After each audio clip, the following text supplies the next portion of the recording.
now going to talk or enter into the topic of forecasting tools, and you're going to get quite a few of them. To start off with, I don't want you to be concerned about whether you can forecast or not. What I'd like you to do is to think about this concept, that there's a difference between a meteorologist and a wizard.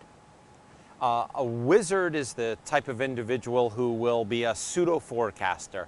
They're the type of people who could say, look outside, see the weather's a little bit dark and say, gonna need an umbrella today, looks like it's going to rain.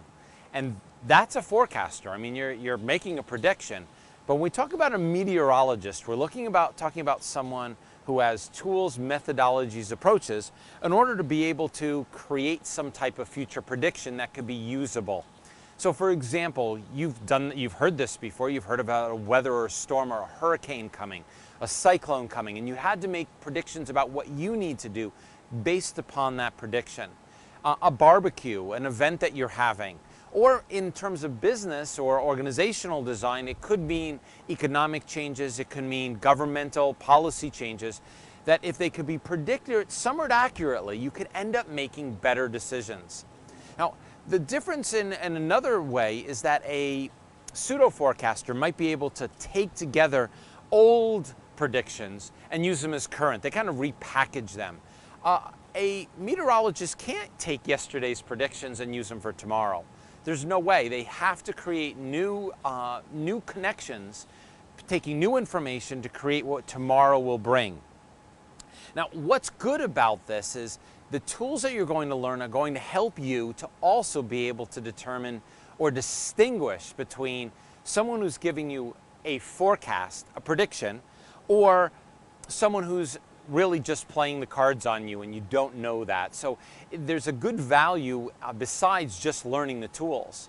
What I'd even like to take to you, to direct you in, is that there are good forecasters and bad forecasters, but one of the types that I really have challenges with are the people who say they're forecasters, and in the timeline of what's happening, what they've done is they've seen something, it's already been released to a very few people, and then they predict this as tomorrow's going to happen.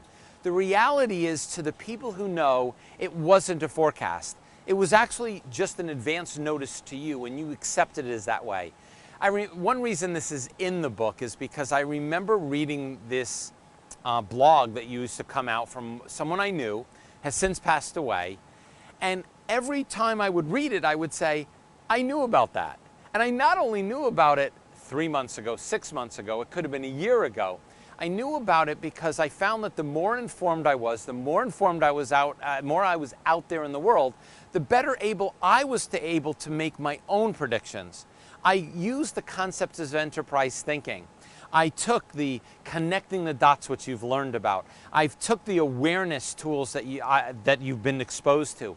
I used them myself to be able to create connections to say what might happen tomorrow, and my predictions were pretty good.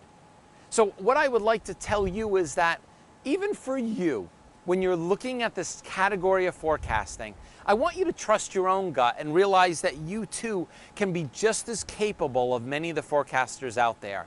The difference is they're paying attention. They've moved from retro and current to a future orientation. And over the next few tools we're going to give you, and the next few approaches, the methodologies, you're going to be able to make just as accurate predictions if you spent the time and energy in this direction. And trust me, and I don't know if that's the best word to say, I would say that when you're done, you're going to be able to take these tools and put them right into your planning, right into your alliances, right into your innovation, and come up with new and improved conditions. So let's get started with the first series of tools. Looking forward to working with you.